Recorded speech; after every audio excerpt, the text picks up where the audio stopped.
खतांचे भाव वाढले या संदर्भात एक विषय आला। युरिया आणि डीएपी याच्या किमतीमध्ये कुठलीही वाढ झालेली नाही।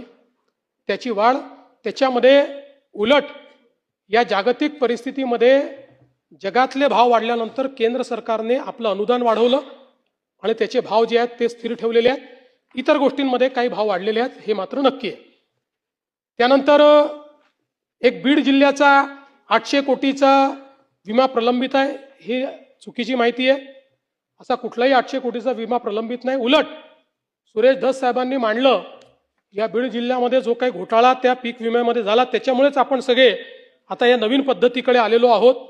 यासोबत कृषी समृद्धी योजनेमध्ये 5000 कोटी रुपये द्यायचे होते, ते दिले नाही असं सांगितलं। हे खरं आहे, आपण हे ठरवलं होतं की 5000 कोटी दरवर्षी द्यायचे। 2000 कोटीच आपण आता दिले आहेत, पण उर्वरित पैसे देखील आम्ही त्या ठिकाणी पुरवणी मागण्यांच्या माध्यमातून निश्चितपणे देऊन आणि इथलं जास्तीत जास्त जे काही काम आहे ते आपण पूर्ण करू। ठिबक सिंचनच्या संदर्भात 217 कोटी रुपये आता केवळ पेंडिंग आहे, तेही पैसे आता आम्ही देऊन टाकू आणि संपूर्ण त्याचं जे काही ठिबक सिंचनचं बिल आहे ते पूर्ण करू। एक खतांच्या रेक पॉईंट बद्दल भंडाऱ्याचा विषय बोंडेकरांनी मांडला होता, त्यामध्ये तुमसर टाउन इथे एक नवीन रेक पॉईंट आपण तयार करतो आणि गुड शेड आणि सोयीची कामं आता अंतिम टप्प्यामध्ये आहे आणि त्या संदर्भात आता आपण कळवलं देखील आहे की इथे आपल्याला सुरू करता येईल। बोगस बियाण्यांच्या संदर्भातला विषय एक मांडण्यात आला। हे खरं आहे की सोयाबीनच्या संदर्भात उगवण क्षमता कमी असलेल्या असे काही बियाणं त्या ठिकाणी आहे असं अशा तक्रारी आपल्याला प्राप्त झाल्या। एकूण आपण 5580 नमुने घेतले होते, त्या नमुन्यांमध्ये 367 नमुने जे आहेत हे आपल्याला अप्रमाणित किंवा उगवण क्षमता कमी असलेले आढळून आले आहेत।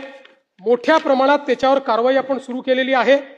यावर्षी 1141 विक्री परवाने निलंबित केले आहेत, 242 विक्री परवाने हे रद्द केलेले आहेत आणि या अनियमिततेच्या अनुषंगाने 113 गुन्हे हे आपण त्या ठिकाणी दाखल केलेले आहेत। यासोबत एक शेतकरी ॲग्रो कंपनीचा बोगस मिश्र खतांची विक्रीच्या संदर्भातला विषय, त्यांच्यावरही कारवाई आपण त्या ठिकाणी केली आहे।